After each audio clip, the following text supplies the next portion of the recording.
আজ বাপি আসবে বাড়িতে, এখানে দুপুরে খাওয়া দাওয়া সেরে ভাইয়ের শ্বশুর বাড়ি যাবে ইনভাইট করতে। আর দাদু আসার আনন্দে রিমও বানালো আজ চাউমিন।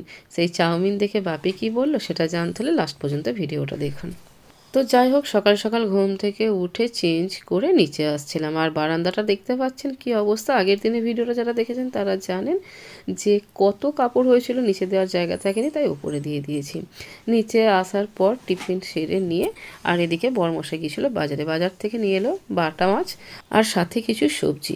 আমি বাটা মাছগুলো ধুয়ে বেছে নুন হলুদ মাখিয়ে নিয়ে ভেজে নিচ্ছি, তবে সঙ্গে সঙ্গেই ভাজিনি, কিছুক্ষণ আমি রেখে দিয়েছিলাম। মাছগুলো ভেজে তুলে নিয়ে তার মধ্যে একটু পেঁয়াজ কুচি আর টমেটো কুচি দিয়ে ভালো করে নাড়াচাড়া করে নিয়ে টমেটো নরম হয়ে গেলে রেগুলার যে বেসিক মশলাগুলো হয় সেগুলো দিয়ে অল্প একটু জল দিয়ে কষতে দিলাম।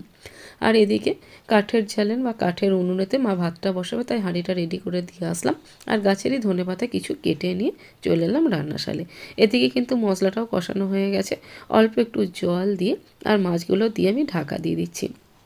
ধনেপাতা যেগুলো কেটে আনলাম সেগুলো দিয়ে ফুটিয়ে নিয়ে নামিয়ে নিলাম। তারপর এদিকে বসিয়ে দিয়েছি বেগুন ভাজা। বেগুন ভাজাটা মোটামুটি হয়ে যাওয়ার পর আর একদিকে আমি বসিয়ে দিয়েছি বাঁধাকপির তরকারি আর হচ্ছে তিলের বড়া, যেটা আমার বাপির খুব ফেভারিট একটা রেসিপি। তো যাই হোক, তিলের বড়া ভেজে নিয়ে তারপর ওই কড়াইতে সামান্য একটু চিনি দিয়ে শিম ভেজে নিলাম। আর বাপিও কিন্তু তা করতে করতে চলে আসলো। তারপর দুপুরে লাঞ্চ সেরে নিয়ে বাপি আর ছেলে গিয়েছিল ইনভাইট করতে। সন্ধ্যের দিকে ফিরে আসার পর ডিম বানানো চাউমিন, আর সেই চাউমিন দেখে বাপি কি বললো সেটা আপনারা শুনে নিন। আপনারাই শুনলেন বাপি রিপ্লাই কী ছিল। তো যাই হোক, সেই চাউমিন প্যাক করে বাড়ির জন্য পাঠিয়ে দেওয়া হয়েছিল তারপরের দিন খাওয়ার জন্য।